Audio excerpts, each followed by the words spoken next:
Nous sommes tous ici des pères et des mères de famille et notre cœur se renverse quand nous apprenons qu'un enfant, provenant d'un geste d'enfant, comme vous l'avez dit, d'un entraînement de football, puisse rencontrer la mort pour un téléphone portable.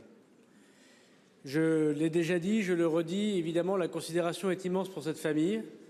Et notre devoir, c'est bien sûr de condamner fermement au ministère de la Justice ceux qui sont responsables de cette situation, les auteurs, les jeunes mineurs violents, mais également de comprendre ce qui ne va pas dans notre justice des mineurs. Vous avez parfaitement raison. Et ce qui ne va pas, monsieur le sénateur, c'est trois choses.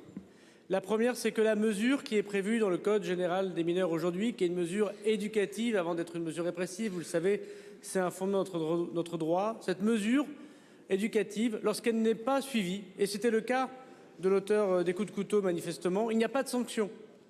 Et je souhaite proposer, une proposition de loi arrive à l'Assemblée la semaine prochaine, dans 15 jours, je souhaite proposer que quand cette mesure éducative n'est pas suivie, une sanction soit prise et que cette sanction soit un centre éducatif fermé, un enfermement, pour qu'évidemment les mesures prises par le juge soient respectées. Deuxièmement, vous avez parfaitement raison.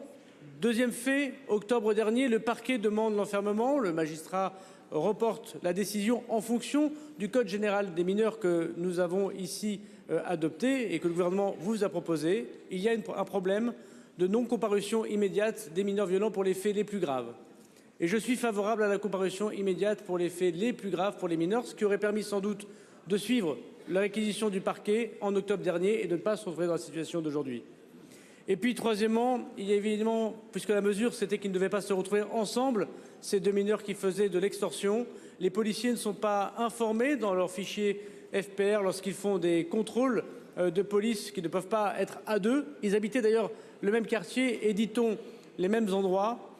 La justice doit évidemment travailler avec les forces de l'ordre pour que les mesures qu'elles prennent de non-regroupement, de coercition, de contrôle pour ne pas rencontrer ses collègues de délinquance soient effectifs. Et nous devons évidemment améliorer ça pour Elias et pour l'ensemble des victimes.